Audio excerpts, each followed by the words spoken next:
pasayloon, dili usab kini pasayloon.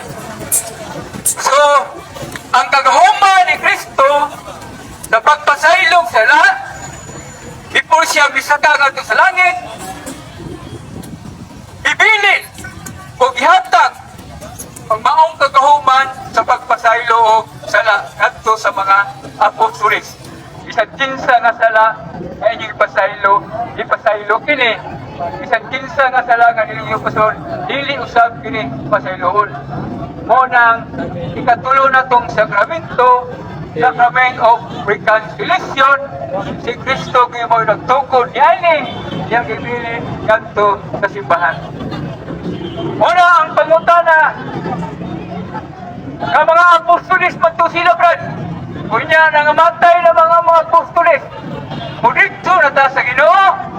Dili yapon, brad, no? Kaya nga naman, ang mga apostolis, dili lang to sila mga apostolis, kundi mga pari isabto mga apostolis, na mabasa na to diha sa Marcos 3:14, King version. Ingon nito, he ordained that will. So, giordahan ni Kristo ang 12. So, proper and the right order, kung sa may tawagan ng tanawang ni Missionary, paring yung tao, ministro juga. O na nga, ang mga apostolis, mga pari sa to, sila, sa Marcos 3:14, o gani, mga obispo, o nahimo sa itong Santo Papa, si San Pedro, usa sa mga apostoles, ngayon Pangulo o Labaw, Santo Papa.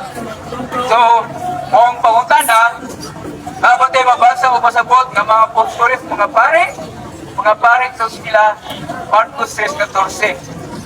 King version, kung mauna gitagaan ni Kristo sa gahuman sa pagpasaylog sala, Juan 20:22 hangtod sa 23, bisan kinsa nga sala nga inyong ipasaylo kini. Bisan kinsa nga sala nga inyong ipasaylo, dili usab kini pasayloon. Mauna nga ang mga apostoles mahimo sila nga makapasaylog sala kay ang kagahuman gikan ni Kristo yata magadto sa mga apostoles, kunya gadto sa mga obispo o kaparian karon na sumusunod sa mga apostoles, kaya wata sila mga matay ang mga apostoles, nagpili na si